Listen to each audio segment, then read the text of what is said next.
Kevin Elizabeth, a wedding photographer in San Diego, and today I'm going to be talking about everything you need to know about brunch weddings.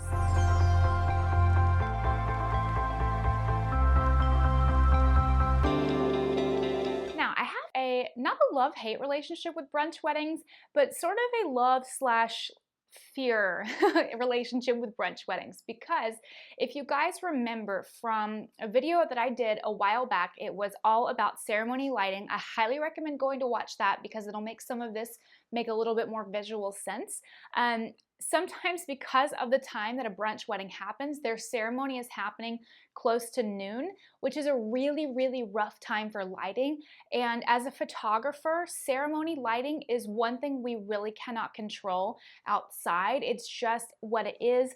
It doesn't matter which photographer you are or really your skill level past a certain point. If there is high noon lighting on the ceremony, there's nothing we can really do to make it look any different.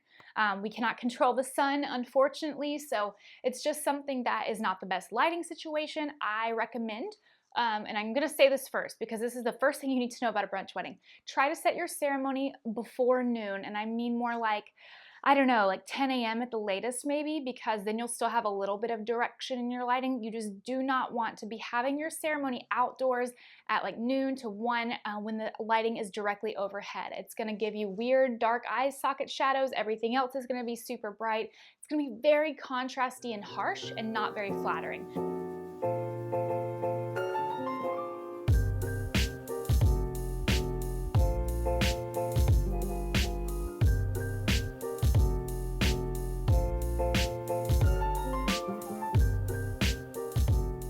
So that's the first thing I wanted to say before we jump into every other logistic about brunch weddings, is just know that, and I'll talk about what the consequences are of that in just a bit.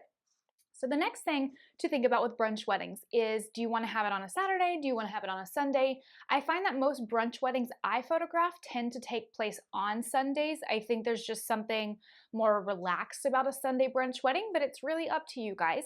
I would also think that probably at most venues, a brunch wedding is going to be less costly for you because they could still book out an evening wedding that day. And brunch is probably going to be cheaper anyway. People aren't going to drink as much alcohol, most likely, and depending on your crowd. And it's just a different dynamic. The food is typically a little bit less complex. So I think that you might see a little bit more of your budget in your pocket still by having a brunch wedding. Now, I'm not guaranteeing that. Some venues might not care at all what time of day, but that's just kind of something that I would assume, is that most brunch weddings are going to be less costly than an evening wedding. So that could be a nice perk. Some people I know do it for that reason. Some people do it just because they love brunch food and they want to have that.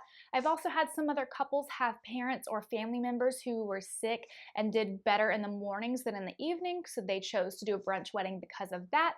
So I see all sorts of reasons for it, and I think it can be really fun because it just is a different vibe. And if you really love portraits and all photos being natural light, then a brunch wedding is definitely going to give that to you, as long as you're not going inside for the more reception part and it's a little bit darker. As long as it has a lot of natural light, then you'd probably still be okay. But it could just be something different and unique, especially if you wanted to like party all afternoon and not be super tired. That's a great way to do it. But it is something that's really exciting, and I think it's popping up a little bit more here and there. You can serve all kinds of adorable foods, mimosas, just really cool stuff that like might be a little bit out of place in an evening wedding, like, I don't know, little chicken and waffles and little mini pancakes, just so many cute things that I go crazy about. But anyway, when it does come to a brunch wedding, because you're probably going to want to set your ceremony more like 10 a.m., you are going to have your hair and makeup start much earlier. And depending on how big your bridal party is and how early you do have to start, you might have to pay some sort of early morning fee to your hair and makeup team. So if you're having them start at like 4 or 5 a.m., then you might have to pay an additional fee. Now, not everybody does that, but it is understandable because it is absolutely shifting the way that they run their lives. They're having to get up earlier. Maybe they have to secure childcare earlier. So it is something that I would not be surprised about if I were you, if that is something that they say that they have to charge. So don't be upset about it. It is just a fair thing. I think having them have to get up before sunset, most people are not doing that. It's definitely a disruption to their lives. So please just be supportive of that. And even though it's annoying, it's something that they should be charging. Also, for a brunch wedding, you're going to probably want to do a first look because, again, if you are being awesome by setting your ceremony more around the time of like 10 a.m., then if by the time you finish your ceremony, your portraits are probably going to be taking place closer to noon. Not the best time for lighting. You can certainly find areas that will work, but I would say that the lighting is going to be a lot easier to work with the earlier in the day. And then on the flip side, for more traditional weddings, the later in the day, that's just the kind of lighting I prefer. Some photographers love that really harsh light. I don't particularly like that. I like to backlight my subjects with the sun behind them, and you can't do that when the sun is above them. So that's just something to keep in mind. I do highly encourage first looks for brunch weddings. Yeah, you're gonna have to start even earlier because of it, but it'll be so worth it. And then after your ceremony, you guys can just enjoy life and party.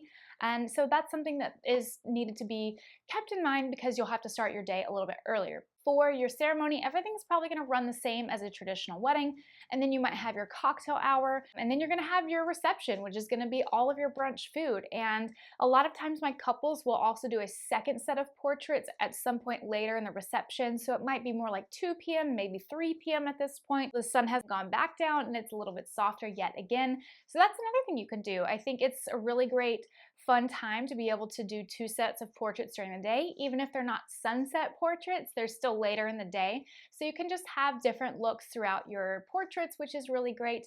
But that is pretty much it for brunch weddings. They're not much different than a traditional wedding. They just simply take place earlier in the day. You might have to pay early fees to your hair and makeup team, but you also might save a lot of money at your venue by having it in the morning. And then you guys can just party throughout the day. You can even like take breaks in the afternoon and then meet up with certain people for dinner again. So it's a really cool way to like keep the party going all day long if that's something you want, or to just retire at 3 p.m. and go chill out with your significant other. I've had couples who've done that and then they themselves go to a more private dinner alone, which is great. I think that that's really flexible, that gives you all this time to do whatever you want throughout the day, whether you want to party or you want to have some quiet time with just the two of you. So I hope you guys did enjoy this video on brunch weddings. Again, I know it was super short. There's not a whole lot to say, but I did want to make sure that I covered it. And if you guys did enjoy it, please be sure to leave a like, and I will see you next time. Bye!